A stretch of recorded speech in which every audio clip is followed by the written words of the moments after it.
Greetings everyone, this is Ehav Ever from the Chronicles of Ehav Ever, and today I'm going to do a video about the gender roles according to Torath Mosheh. So this topic first came to my attention as something that I needed to do when I watched a video about someone who, I guess you could say unfortunately, was a member of the Messianic movement, and they eventually got out of it. And one of the videos they did, they were complaining about what they saw as gender roles in religion. And how there's unequal, I guess, opportunities and unfair situations. And, of course, their background being Messianic doesn't mean that it's like Torath Mosheh in any way, but it just struck me as something that was interesting that I should talk about. So in this video, I'm going to go through and deal with the issue of the question of, are there gender roles from the Torah? The next thing I'm going to be dealing with is differences between mitzvot for men and women. And then I'm going to deal with the misunderstanding that causes this issue to come up. So, dealing with the first question, are there gender roles in Torath Mosheh? In order to really answer this, you first have to understand, well, what is contained in the Torah. First of all, we know that there's the written Torah, and we know that the written Torah, as I've shown in other videos, and I'm going to go through it again here, is that the written Torah was the product of the Creator of all things, basically giving instructions and information to the people of Israel, along with Moshe Rabbeinu included, and that at the culmination of the 40 years, at the time when the Torah was given, that essentially Moshe Rabbeinu, before he passed away, wrote down a text that was given to him by the Creator, meaning from start to finish what to write, what spaces to place, what words to choose, what information not to include. And from there was also, during that whole 40 years, both a written and oral Torah that was given, meaning the written Torah, as we explained earlier, is there to actually give the basics or the baseline for creating the Torah-based society. And then the oral Torah is to explain how to do the things in the written Torah and how to deal with future questions, issues that come up. And these are divided into basically what we call mitzvot in Hebrew, or commands in Hebrew, that deal with daily and personal issues of life, deals with things that are of a seasonal nature, judicial nature, and also things dealing with the Bet Mikdash, or the temple, and the Kohanim who work in the temple. So just to run through it like we did in the previous videos, we know that there are a number of mitzvot which actually make up a large portion of the Torah of mitzvot that deal with building the Mishkan, and then eventually that would lead to building the Bet Mikdash, the temple. There's also a lot of mitzvot that deal with the actual work of the Kohanim. And this is one of the things that confuses people when you say there's 613 mitzvot. They think that each individual Jew is supposed to keep the 613 mitzvot or do 613 mitzvot, when in reality a large portion of the mitzvot are national and deal with how does one maintain the Bet Mikdash, or the temple, as well as the work in the temple itself. Now, the next thing that is a major part of the mitzvot of the Torah is how to manage a judicial society based on the Torah. As we've shown in previous videos, that this basically culminates in there being a Sanhedrin, or a judicial body of 71 people who are men who are trained in the Torah, who are experts in the Torah, and if you will, are like the best of the best in terms of Torah learning, which includes their knowledge of other things that exist in the world, and also including languages, psychology, science, math, and so when we say science, we say the science of our day, meaning that in any generation, what we believe to be how the world works is the science of the day, and that could easily change from generation to generation. Now, the next thing, in which will also be a major focus of this video, are daily and personal mitzvot, as well as seasonal mitzvot. What this means is that there are certain mitzvot that are incumbent upon every Jew, no matter whether they be man, woman, child, old person, whatever. There are certain mitzvot that are only specific to particular people who are males, and there are certain mitzvot that are specific to females, and then there are certain mitzvot that only happen at certain times of the year. So that'll be a major focus of this particular video, because it deals with the issue of, as we said, gender roles, and are there any real gender roles from the Torah? So getting right into it, let's, instead of saying gender roles, because I think the English kind of betrays what the Torah is really giving and what the Torah is about, and because it's a foreign language, English is not exactly the best way to try to define what we're talking about. I think the better way to say it is mitzvot for men and mitzvot for women. Are there such a thing? So starting off again, we dealt with the 613, mitzvot, the 613 commands, and also dealing with the aspect of it being halakha, meaning that, the Torah gives a basis. The Torah, for example, gives a mitzvah. Here's a mitzvah. This is what it is. And then there's an oral Torah that explains how to act. So when it comes to, let's start with women first. What mitzvot are women required to do? Okay, so one of the things we know is that a woman, when she goes through a period of time called nidah, has a requirement that after she completes nidah, to take special procedures, special parts of her life, and then from there go to what's called a mikvah. A mikvah is like a place where she would, almost like a small pool, where she would kind of dunk herself fully, and then once she's like done all the preparations for going to the mikvah, and then has gone to the mikvah and dunked in the mikvah and come out, essentially she's considered to not be a nidah anymore. In English, you'd probably say that this is like a type of menstruation, but I think nidah is the better word to use, and it's more respectful in terms of what the whole process is. Now, if you look in the pictures that are in the middle, right next to the woman that's on the left there, that's a type of mikvah. I think that mikvah is in South Korea. And a mikvah can be very, very nice and can be very elegant, like this one, where it has like stones that are used to like walk downwards to the mikvah. And the woman goes in the mikvah, she dunks herself, and then she goes home, and she's not considered nidah anymore. And this is actually a state that would allow her to be with her family again, with her husband, specifically, and also during the time when there's a Beit HaMikdash, she can go in the Beit HaMikdash. And we live in a time now where only women go to the mikvah as a requirement because we don't have a Beit HaMikdash, we don't have the temple in Jerusalem. But during the time when there was a temple in Jerusalem, even men would go to the mikvah just to go to the temple, go to the Beit HaMikdash, but they would not do it as something specific to Nidah. They would just simply do it specifically because of the fact that if they've come into contact with anything that's tameh, that gives them tumah, and essentially that would say a man would have to. But in our day and time, and even if there was a temple, women during the time of dealing with nidah, for example, would be required to go to a mikvah. So then, we look at the clothing that's there. The clothing is placed there because what's called modesty, or tzniut, is actually a big mitzvah for women.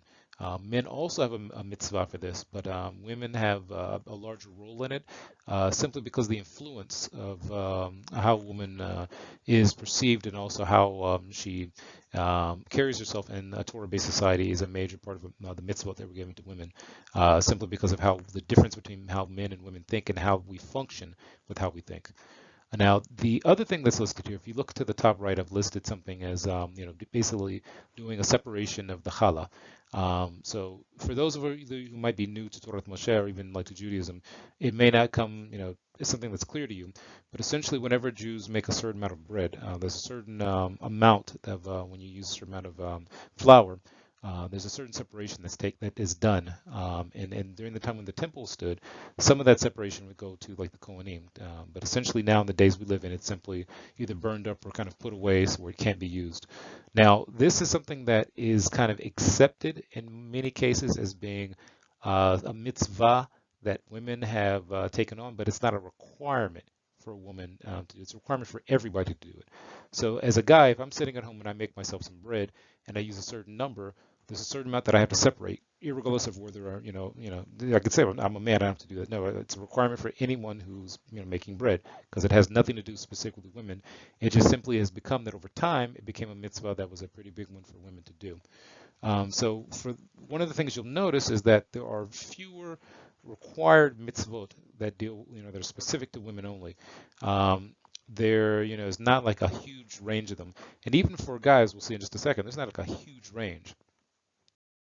So when we look at for a man has a number of mitzvot that you'll visibly see that he is requirement to do.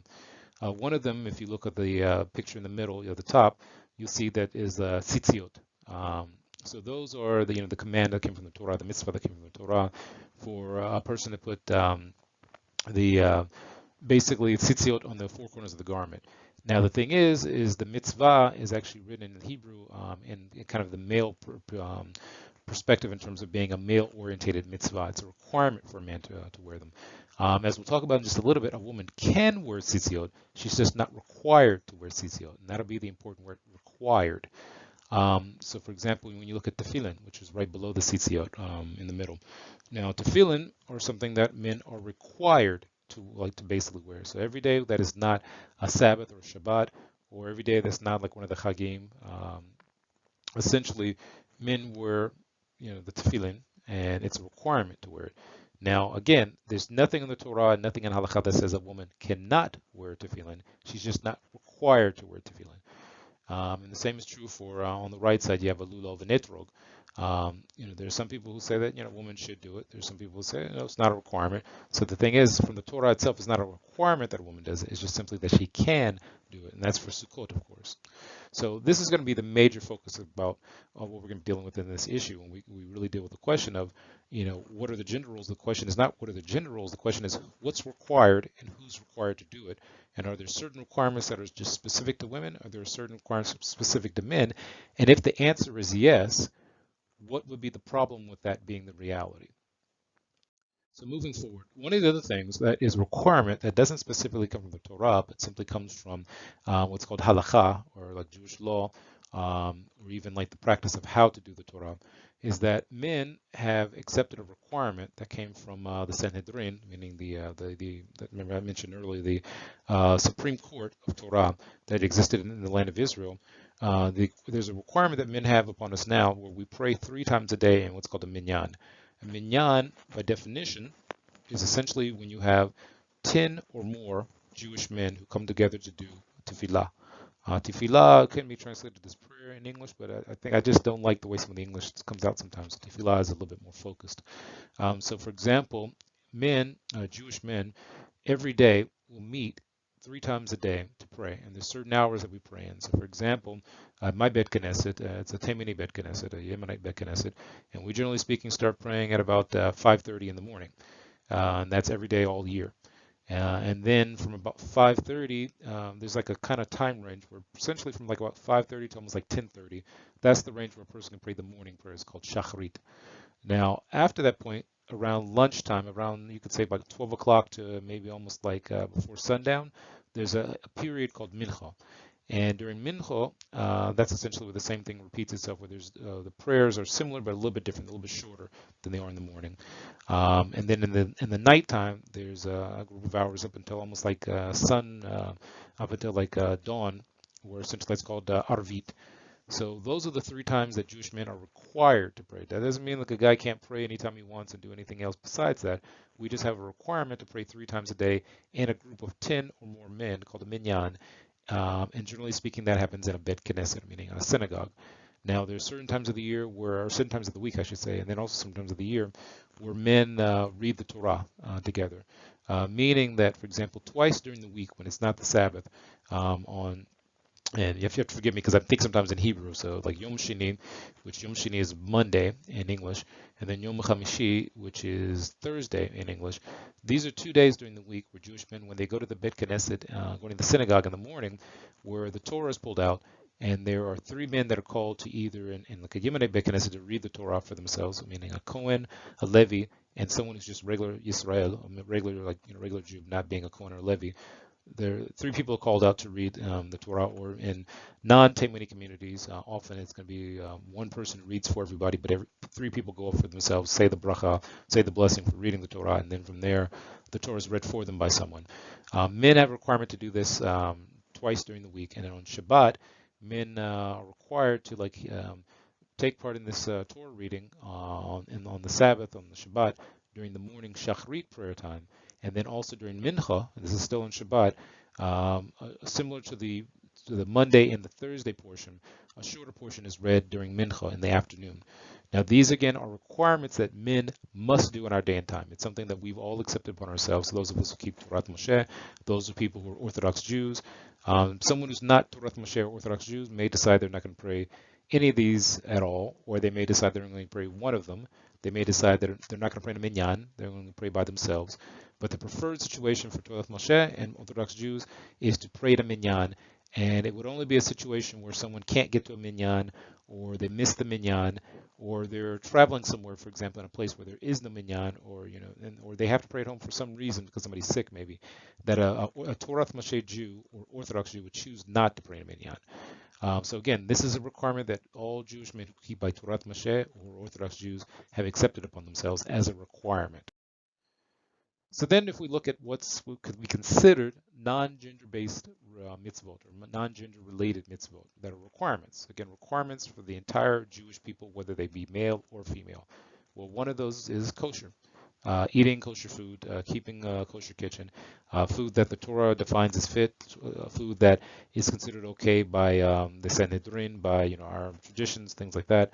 That is something that every Jew, no matter whether they're male or female, is required to keep as a requirement.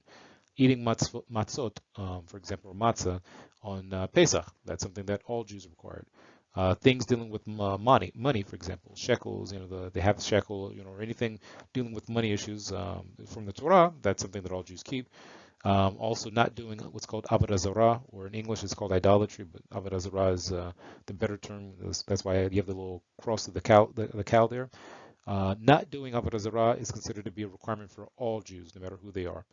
And then also treating parents and elders with respect, and even like treating children with respect, is a requirement upon all Jews.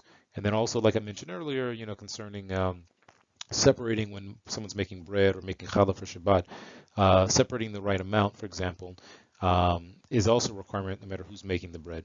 And then also keeping Shabbat, things like these, and also the Chagim, these are all requirements that all Jews are required to do. Now, within these requirements, there are some elements of it that may be incumbent upon, for example, a woman or man. For example, a man, during the time when the temple stood, had a requirement during the 3 Chagim of Pesach, Shavuot, and Sukkot. A man between about the ages of like 20 and about 50 or 60 or so had to go to the Beit HaMikdash during the first days of those particular Chagim. So essentially, women didn't have that requirement. They could go, but they just weren't required to go. So that's an important thing to remember. So let's get into something that, again, brings up this issue. Because one of the reasons I even think this comes up is because there's some people who look at all of this from a religious framework where they want to say that men and women are exactly the same, when in reality, biologically speaking, men and women are not exactly the same. So there are 2 mitzvot in particular that someone who's born biologically a woman, can't do, and someone who, for example, is a man, if he's born biologically a man, he can't do from the other side. So nidah. We talked about nidah earlier. That's on the left side. So when a woman goes through the period of nidah, and which is, I guess in English you could say menstruation, but let's just keep it at nidah, for example. There's certain checks she has to do to see if she's finished with that process, and then from there she goes to a mikvah. Well, biologically speaking, a man can't have nidah. He can't be a nidah. I mean, he could be affected by it, but he can't be in nidah. He doesn't like menstruate. So a man doesn't biologically menstruate in the way that a woman does. So, for example, there's nothing he can really do to himself to make himself naturally go through such a process. I mean, again, maybe biologically in the future, someone may be able to come up with something, but I don't know too many people who would want to imagine and say, okay, I'm going to take this on even though I'm biologically not created to do it. This is something that, these are mitzvot that no man can actually do unless there's some biological process in the future that allows it. When it comes to Brit Milah, which is on the right side, Brit Milah, of course, is when a Jewish male child is born. And a Milah is a Brit Milah is done to basically 2 things: to include him into the Jewish nation, and also to connect him to the Torah, the way Jewish males are required to. Now, this is done 8 days after he's born. So if someone is biologically born a female, there's no way you could really do this in the way that the Torah commands it. I mean, there's people who, for example, will say, okay, well, there's female circumcision, but the Torah never talks about any of that and never instructs it, and it's actually something that would never be done, and has never existed in Jewish society, for example. So biologically speaking, a girl who's born, a baby who's born and who is a female, nobody would even imagine to do a Brit Milah on her. So therefore, she can't biologically do those, mitzvot. So, again, if we're talking about gender roles, if biologically speaking you can't do a mitzvah, it's not required for you to do it, and there's no way you could do it, for example. A person may try to make up something and say symbolically I'm doing it, but again, you can't symbolically make something up that's not written in the text. And that's an important part of understanding what we're getting at. So essentially, the best way to define any of the mitzvot is not that they're gender related, it's that they're family related. It's that they're nationally related to the nation. Meaning that if you have a whole family and everybody has certain responsibilities that are from the Torah, then it doesn't really matter, if I'm required to do something or if I'm not required to do it. It's like, okay, this is a part of the process that we have as a family. I'm a male, then I have certain responsibilities. You're a female, you have certain responsibilities. And it's important to note that none of these responsibilities mean that, for example, as a female, you must clean the house. There's no mitzvah that says a woman must clean a house. If the man's going to be the one cleaning the house, that's up for them to decide. That's up to the family to decide. There's no mitzvah that says the man must go out in the field and tend to the fields. If the woman's tending to the fields and the man is cleaning the house, who cares? I mean, that's not has nothing to do with anything. There's no rules from the Torah that dedicate a person to something like that. I mean, for example, in my household, I do the dishes. I always do the dishes. I'm the only one doing the dishes because that's just the role that is accepted in my household. And nobody thinks twice about saying, "Oh no, shouldn't the woman be doing that?" That has nothing to do with anything. There's no mitzvah that says she has to do it, and who cares who does the dishes as long as the dishes get done. The same thing with laundry. I do quite a bit of the laundry, so who cares who does it? As long as it gets done, that's the important part of it.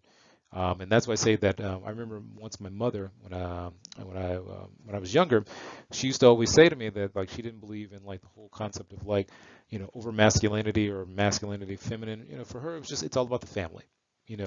If the family is what's put forward, if family rights are put forward, then everybody wins because everybody's a part of the family. There's no like, okay, feminism, for my mother at least, there's no feminism, there's no like masculine, whatever. It's just here's the family. If the family has rights, then we all win because we're all part of the family. If someone is trying to take away the rights of one person in the family, then the family loses. That's not family rights. That's not caring for the family because we're each individual within the family. So that's the way the Torah perceives it. And again, I think that's where people kind of get into this slant, and we'll get into that a little bit too, of where I see that the problem comes.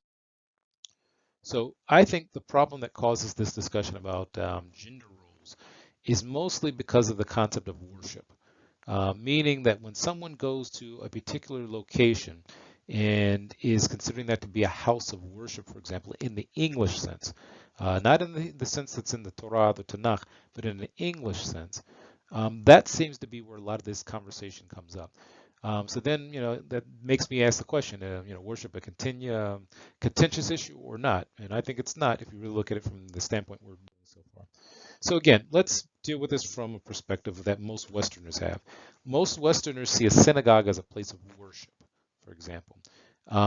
It's considered a lot different in Torath Mosheh and in Orthodox Judaism. Yes, there are elements of worship in a synagogue, but again, the main reason that a guy is going to a synagogue or a Bet Knesset is in order to do the requirement he has to pray in a minyan, meaning of 10 or more Jewish men, because we all as Jewish men have accepted the requirement upon ourselves that that's what we have.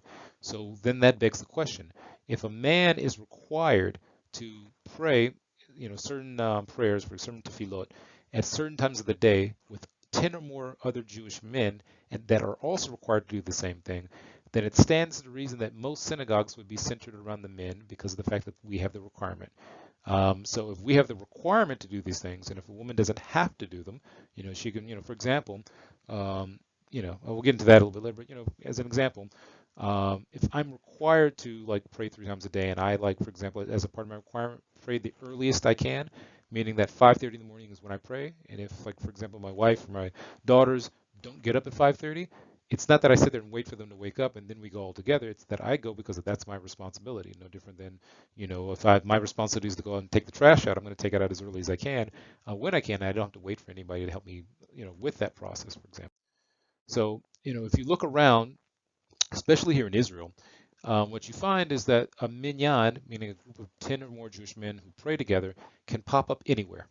It doesn't have to be in a synagogue.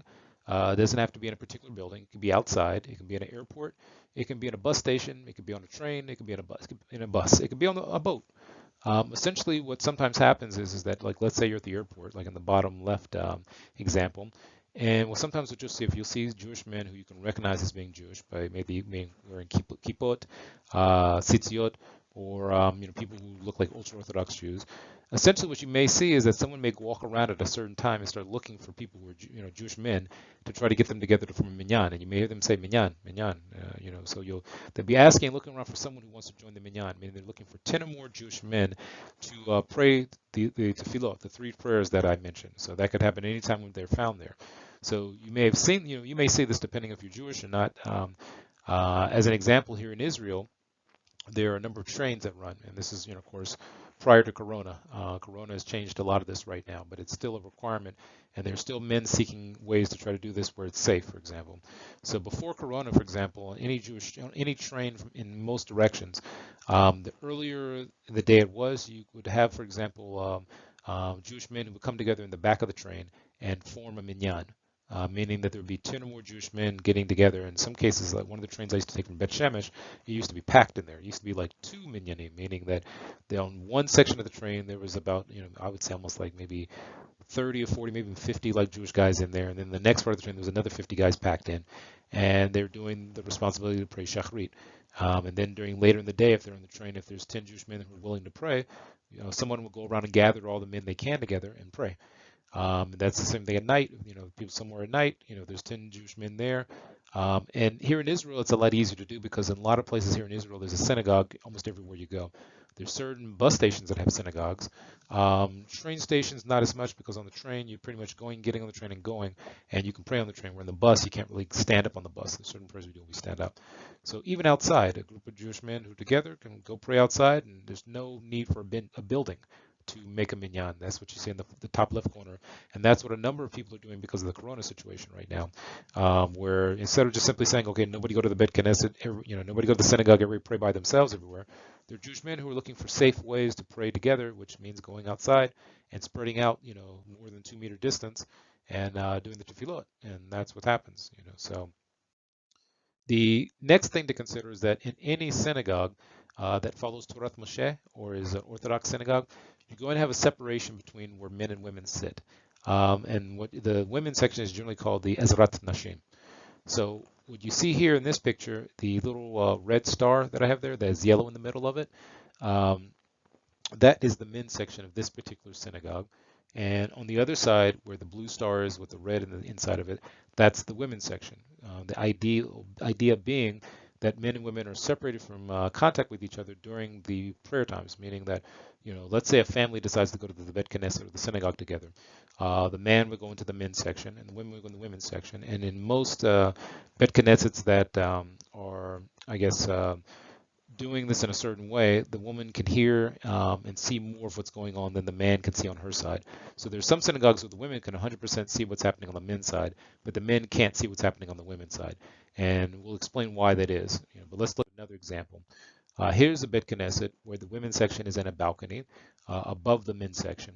And the women's section is formed in a way that the women can see where the Torah is placed. They can see where the main person who's leading the Tefilah is placed, but they can't specifically look down and see certain individuals. But in some situations, there are women's sections up high that can, but it's harder for the man to look up and try to see the women. And again, we'll go over that in just a second why.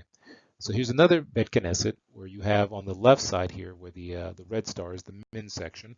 And on the right side, you have the blue outer star, where that's the women's section. In different situations, you can, there is some ability to see through, like the barrier that's there, but the main thing is to not give like a whole lot of focus to it. So we'll explain why in just a second. So one of the questions that people sometimes ask is why the separation and who gets to decide on the separation? Well, remember earlier when I said that men are required to pray in a minyan, where women are not required to pray in a minyan. That's one of the things that drives the situation, that the fact that a Bet Knesset is usually made by men because men have to pray in a minyan. We have a requirement to do it. Women don't have the requirement. What you do have in some situations is that there are women who are involved in the process of building it because it also can be used as a community structure. And there are some synagogues that have a really nice women's section, and there's some that have little to no women's section at all, and that depends on the men and the women together. If the women are not really interested in going to the synagogue because they don't have to, then they may decide, okay, I don't care if there's a women's section or not. I don't need to go. I mean, I don't have to go. He has to go, not me. I remember once my mother, we were talking about it. She was like, hey, get your talit, get your tefillin, get out, go to the Bet Knesset, get out of here so we can rest. And there are some women who look at it that way, that, get the men out of here so we can just not deal with their nonsense. They're at the synagogue, let them play there. All the women will relax at home and not have to worry about what's going on. And there are some women who want to be in the Bet Knesset, there's nothing wrong with that. But again, the separation is there for a reason. And usually that separation happens in a way so that men, for example, can't see where the women are. In some cases, women can't see the men. In some cases, women can see the men, or in some cases, just to make enough of a barrier so that nobody's like thinking about looking on the other side. And we'll discuss why that is. So one of the reasons for dealing with why this is something called Shmirat Anayim. So in Halakha, there's this issue that, for example, if you're doing something that's a mitzvah, that your focus should be 100% on that mitzvah that you're doing. And in this area of Tefilah, of prayer, The idea is that a person has to be focused in order for the prayer to be considered to be something you're really doing. So for example, it'd be like me cutting the grass and not concentrating on the grass and looking to the left at a pretty woman that's walking by, and then like running over with my lawnmower the wrong area, or cutting up some stuff that's not supposed to be there. The major issue is focus on what you're doing. So because a man is required by Jewish law to pray with 10 or more men 3 times a day, that's called a minyan. We discussed that. During that type of prayer, Tefilah, a man has to be focused on the words that are being said and not the environment around him, which even includes other men. So it's a lot easier for a man sometimes to focus on certain things when he's surrounded by other men. But if he's looking at the woman over there, he's looking at, look how beautiful she is. He may not focus on what he's saying. And the preferred location for doing these tefillot are in a synagogue or a bet knesset, but it can be anywhere, as we mentioned earlier. Now, when we get into women, which is on the lower part, a woman does not have a requirement to pray 3 times a day. A woman is further not required to pray in a specific place, and she's not required to even pray with specific numbers of people. But she also has to be focused when she's praying. So, for example, there's some women who pray just once a day because they have no requirement to pray 3 times a day. And as long as they're focused, the prayer is considered to be effective or is useful, for example. But the same way goes both ways. If a woman is distracted by what men are doing somewhere, she's not focusing on her prayer, Tefilah, to the Creator of all things. If a man is focusing on a woman, he's also not focusing what he's supposed to do. Now, it's considered by Torath Mosheh that the bigger risk here is from the man looking at the woman, and not because the woman's doing something. It's just because the man has to do more control over his mind, because in some way you could say that's maybe how we're built. Maybe that's how society works. I remember when I lived in America, when I was in high school, there was a lot of men who were, guys who would be looking at like how the women are dressed or how they're not dressed, to kind of like, get an idea, for something else, for example. And that's one of the things that the Torah is saying, that it's not wrong for man to like see a woman as beautiful. It's not wrong for man to like desire a woman, but it's wrong to do it outside of the concept of, like, for example, finding a wife to marry, starting a family with her and focusing on her and not focusing on some woman that doesn't belong, that's not your wife. I shouldn't say belong, but it doesn't belong to you as a wife, for example. Just the same way that a woman is focused on a man is not her husband and it can't be her husband, that's the same kind of problem. So that's one of the things that when the person's doing prayer, they show up to do a tefillah, but now they're looking at this person over here that's, she's beautiful, she's this. He's not focusing on his tefillah, and it's almost as if he's saying the reverse of what he's trying to say. So the other issue here is something that you find a lot in discussion within the last, I would say, 5 or 6 years, and that's the culture of men not only noticing women, but also making women feel uncomfortable because of the notice. Again, it's one thing to kind of say, okay, I noticed that there's a beautiful woman there. It's another thing to make a big focus or a ruckus about it, for example. And often you hear that being called, I think, catcalling in English. And there's been a number of women who have complained about men who are treating women inappropriately because of how they're looking at them, because of like staring, because of like verbal, talking, things like that, or pushing themselves upon women. And that's one of the things that you don't want in a synagogue environment, and is a part of the control that you want a man to be focused on tefillah, not focused on what is out there, if you will, so to speak. Um, and this is an important aspect because of the fact that how a man reacts to a woman in these kind of environments can sometimes determine like how the society works, or if the society is working at all. It's also a matter of level of damage that a person can do, both men and women. When a person is not giving the respect that they need to have, and when it's all about just looking them up and physically saying this person's about this physically. The basic issue that the Torah brings down, for example, is that as a guy, for example, as me being a man, it's my responsibility to control like what my thoughts are and what my like where my eyes go and things like that. It's not a woman's responsibility. Yes, there are mitzvot for a Jewish woman concerning to be modest and things like that. But if she is not modest and if she's not following those things, it's up to me to get myself out of there or control myself enough to be in an environment where it doesn't present a risk to my own self, as well as not causing her to be at risk. So, I mean, the better way, I think, to look at it is if I'm a man who's trying to do the right thing in all angles, meaning that in every aspect of my life, I'm trying to do the right thing.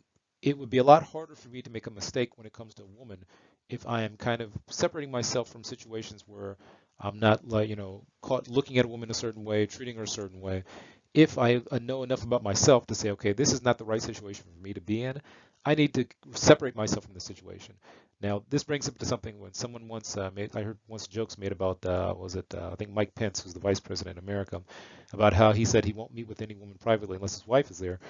And people laughed at him about that, but I 100% agree. I mean, I also don't like the idea of like, meeting with some woman who's not my wife in some private place. Nope. Mm-mm. That's one of the ways you keep yourself out of like misunderstandings and trouble. Um, and that's just dealing with the reality as it is. If that's the, it's like saying if a person has to catch heat because of an idea like that, it's better to catch the heat for doing the right thing or trying to rather than be, caught doing the wrong thing or making a mistake that causes you to be called out for doing the wrong thing. And that's what we're talking about here. So, a synagogue environment should not be an environment where a man who has a requirement to pray 3 times a day shows up and is causing problems for women who show up to pray by him looking at her or Googling her with his eyes. And again, even with a barrier there, that could still happen in some cases. But again, it's one way to convince people to focus on the Tefilah, on the prayer, rather than like the external stuff that's happening around you. So again, when you look at when a Jewish person prays, there's a lot of emotion that can go into like the types of words and the types of things that a person's saying when dealing with the Creator and also dealing with the reality we live in. Because one of the things that's important is that tefillah, which is different than the idea of prayer in the Western world, is not always about me asking for things I need. Like, hey, I need a new car, I need a job, I need food, I'd like this, I'd like that, please help me, I'm feeling sick, blah, blah, blah. Tefilah is also a situation, for example, where a person is expressing themselves as well as causing themselves to see where they really are and where they need to be. So the words in the prayers, the emotion in the prayers often brings out who a person really is, and allows them to really draw attention to where they need to be. So there are some situations where a person is simply praying to come close to the Creator in the method that has existed since the emergence of modern human civilization for the last several thousand years. And this, methodology, for example, is something ancient. It's something powerful, and it's something that even in the modern society, someone could say, okay, well, that's a bunch of nonsense. There's no need to do it.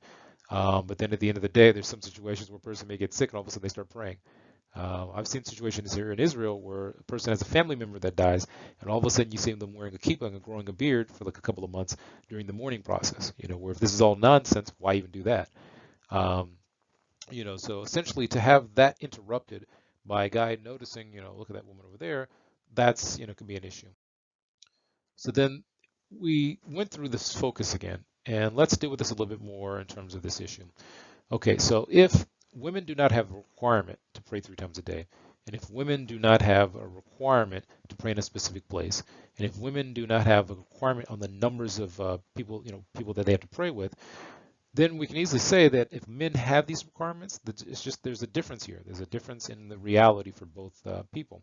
Now, what's important is that if we take this outside of the worship concept, then we can really deal with this issue of why these things exist in the way that they do, and why it's not really a worship issue, and why that's not even the correct way of looking at it. And we also find that it's not a gender issue either. For example, a group of women could easily get together and build their own synagogue and say no men allowed, and nobody would have a problem with it. And in fact, I even know women who've done something like that.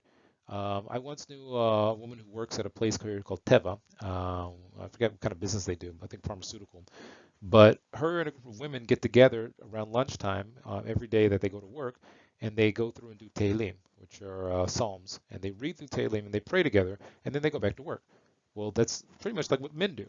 Just they do it together and they don't invite men to it, which is perfectly fine.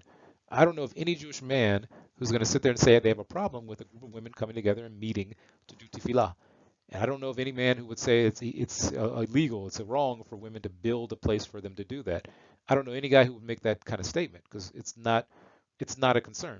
The basic issue is, okay, women decide that they need to get together and do that, perfectly fine. The issue is that they just don't have a requirement to do it. They can do it, they just don't have a requirement. Now, if someone's trying to say, well, it must be that men, when they come together to do tefillah, they must have a woman sitting next to them. The question is, why exactly do you have to have that? Where in the Torah do I see that? Where in Halakha do I see that? Why would you need to have that even from a non-Torah based, concept? Why would you need to have? Why do you have to have men and women sitting next to each other doing something? Why can't you have men and women separated on some level if both sides are equal if you need it that way? If this is a requirement for men, why can't men build their own synagogue, and why can't women build their own synagogue and simply pray in those things and then come home and meet each other in the middle? That's where I think this issue kind of goes off the rails when people talk about it, because they talk about it from a religious perspective instead of simply saying, "Oh, whose responsibility for what here?" And and here's another question for you. For example, and I wanted to get into here for considerations. Um, let's say that we want to say that Jewish women also have a requirement to pray, 3 times a day, or to do what men do. Let's say that, let's just take it that way. Let's say that Jewish women have the same requirement that Jewish men do when it comes to the Torah. Well, that brings up several questions. Do all Jewish women want to be required to pray 3 times a day? That's a question. Do all Jewish women want to be required to pray in a group of 10 or more women every day? That's a question. Do all Jewish women want to be required to put on Tefilah and tzitziot every day? Do women and men need to pray at the same time, in the same way, at the same space, I should say? So consider this. All of the above, women can do anyway if they want. A group of men and women can get together and do prayer, not like, the specific prayers we do, but a family can get together. But, the issue, like I said before, is that a woman is not required to do the things we listed above. And also there's some women who do the above that we mentioned without men being involved. And there's nothing wrong with any of that. And I think that's where this whole issue kind of falls on its head, where if a person's just simply looking at it from a Western religious worship concept, they may say, okay, well, I don't like the fact that the man gets to go up and do A, B, C, and D. Well, a group of women could actually build a synagogue, get a Torah scroll, read it for themselves, and nobody would think twice about it, because there's no issue with that. It's just the issue that a man is required to do it, a woman is not required. And one of the considerations I didn't fit here was, let's say a woman's pregnant. And let's say she's in labor and time for like prayer comes up for the morning prayer. Is she required to go pray? A man is, but men can't get pregnant. So that's one of the issues. So a man's wife is like pregnant, for example, she's in the hospital. If there's a way that he can go pray in a minyan, especially if he's going to go pray for her and for her safety and for the child's safety, in most hospitals in Israel, or actually I think all of them, pretty much every hospital I've been to in Israel, there's a synagogue in the hospital. So if there's a synagogue in the hospital, he's going to try to find a minyan to pray in, and there's all going to be Jewish men there anyway, and they're looking for people to pray with, even if they're sick, even if they're not feeling well, because we have a requirement to do it. But let's say a woman is sick or in a hospital, does she have a requirement to go pray? And if so, where does the requirement come from? And if women, do they want to be required? So these are questions that come up, and again, I'm not the one telling anybody what to do with this. I'm just simply expressing it the best way I know how, for example. So what we looked at is that there are some mitzvot that are incumbent upon both Jewish men and women. We looked at the fact that there are some mitzvot that are specific to men. We looked at the fact that there are some mitzvot that are specific to women, and some of these are biological, where you can't change them even if you have the technology to change them. I mean, until I see some technology that can make a man go through nidah, you can change whatever you want on a person's body. Doesn't mean he's going to be like, biologically as he was born, a woman who can have, nidah. A woman who wasn't born from the first day of her life to the 8th day of her life as a male won't have a milah. And if there was some way to do something, I don't know how you'd really go through it, and if you would want to. Again, this just, again, we're going over the top, but this is the best way we can explain this. And there's some mitzvot that are requirements that for both men and women, that requirements for men that a woman can do, but she's not required to do. And we just spoke about that. So, again, these are the issues as I see it. I think answering this question in maybe ways that the person who inspired this video didn't think of, especially since they're part of a kind of a group that doesn't really keep Torah correctly, because it's a messianic group. But it was just something that has been on my mind for a little while and had me thinking that I needed to do a video about it. So again, I hope everybody enjoys this. Hope everybody's staying safe with everything going on in the world that has been. And B'ezrat Hashem, we'll be able to get past this and get to Yemot Mashiach and get to a situation where people can keep the Torah correctly, and those of us who are Jewish can keep it correctly in the land of Israel without any kind of pressure to not do it. So this is Ehav Ever from the Chronicles of Ehav Ever, and I'm signing off for now, and maybe I'll do another video before the day is up. Bye-bye.